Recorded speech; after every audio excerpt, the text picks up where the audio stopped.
రైతు సోదరులందరికీ నమస్కారం. ముఖ్యంగా మిర్చి రైతు సోదరులు ధరల పతనమై ఈ ఏడాది తీవ్రంగా నష్టపోతూనే ఉన్నారు.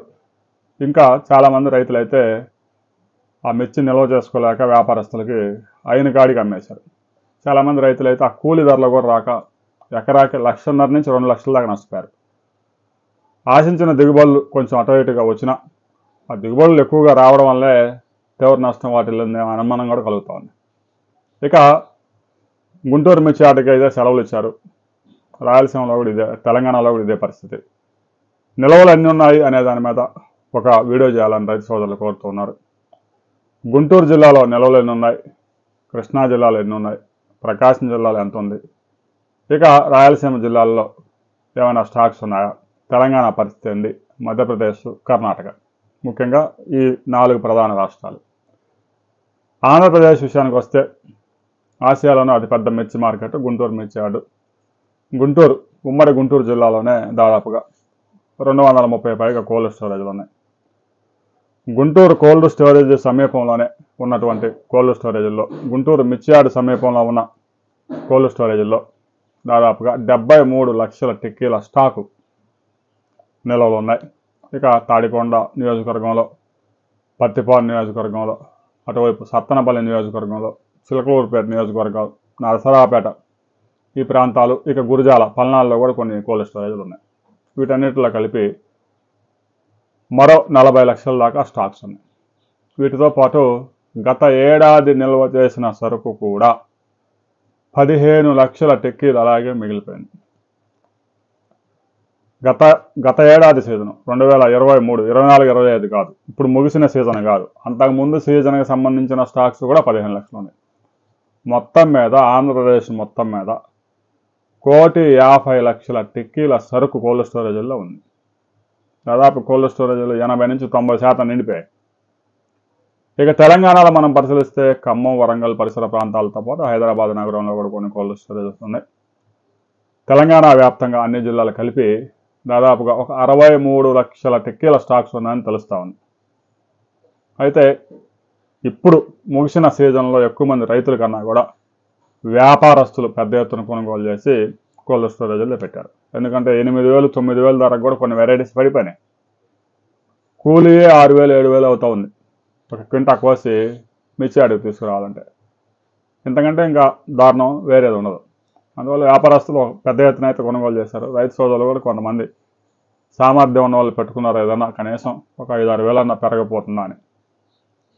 ఇక కర్ణాటకలో 52 లక్షల టిక్కీల స్టాక్స్ ఉన్నాయి. మధ్యప్రదేశ్లో 1,20,00,000 టిక్కీల సరుకు ఉంది. మొత్తం మీద ఆంధ్రప్రదేశ్, తెలంగాణ, కర్ణాటక, మధ్యప్రదేశ్ అన్నీ కలిపి 3,70,00,000 టిక్కీల స్టాక్స్ ఉన్నాయని తెలుస్తా ఉంది భారతదేశం. ఇక కొత్తగా ఇప్పట్లో పంట వచ్చే అవకాశం లేదు కాబట్టి మే నుంచి డిసెంబర్ వరకు, నవంబర్ లాస్ట్ వీక్ వరకు, అంటే దాదాపుగా ఒక 6 నెలల పైగా మిర్చి అవసరాలన్నీ కోల్డ్ స్టోరేజ్ల నుంచే తీరాల్సి ఉంది దేశీయంగా. ఎక్స్పోర్ట్ అయితే ప్రస్తుతానికి పెద్దగా లేవు. మనకి ఎక్స్పోర్ట్స్ అన్నీ చైనా, బంగ్లాదేశ్, శ్రీలంక, మలేషియా, వీటితో పాటు కొద్దిగా అరబ్ ఎమిరేట్స్ ఆ దేశాలకు వెళ్తూ ఉంటాయి. ఇక కారం పొడులు తయారు చేసే కంపెనీలు కూడా పెద్ద ఎత్తున ఉన్నాయి. రాబోయే రోజుల్లో చైనాకి అయితే ఎక్స్పోర్ట్స్ ఇక మనం ఎక్స్పెక్ట్ చేయలేం.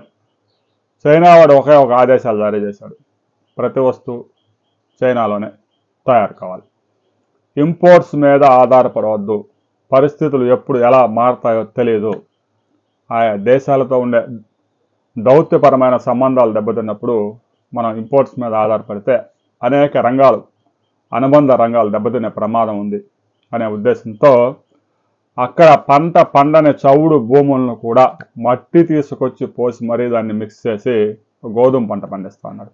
ఎందుకంటే చైనా గోధుమలను పెద్ద ఎత్తున దిగుమతి చేసుకోవాల్సి ఉంటుంది, సోయా దిగుమతి చేసుకోవాల్సి ఉంటుంది. అలాంటి పరిస్థితుల్లో ఎలాంటి పంట కూడా, వస్తువులు కానీ ఏవి దిగుమతుల మీద ఆధారపడవద్దు అనేదే చైనా పాలసీ. రాబోయే రోజుల్లో కూడా మన మిర్చి చైనాకి వెళ్ళే అవకాశాలు మరింత తగ్గుతాయి. అందువల్ల రైతు సోదరులు వచ్చే ఏడాది మిర్చి సాగు చేయాలనుకుంటున్నారు, ఒకటికి 10 సార్లు ఆలోచించుకోండి. విస్తీర్ణం తగ్గించుకోండి, ధర దానంతటా అదే వచ్చింది.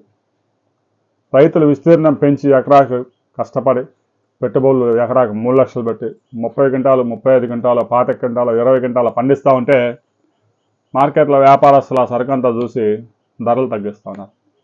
దేశీయ అవసరాలకు 3 కోట్ల టిక్కీలే సరిపోద్ది, కానీ స్టాక్సే దాదాపుగా 3.5 కోట్ల పైన ఉన్నాయి. మరి ఇలాంటి పరిస్థితుల్లో ఎక్స్పోర్ట్స్ కనుక లేకుండా పెద్ద ఎత్తున మిర్చి సాగు చేస్తే నష్టపోయేది రైతు సోదరులే. విస్తీర్ణం తగ్గించండి, ఇంకా తగ్గించండి. 2023 కన్నా 24లో తగ్గింది, 24 కన్నా 25లో ఇంకా 30% విస్తీర్ణం తగ్గాలి.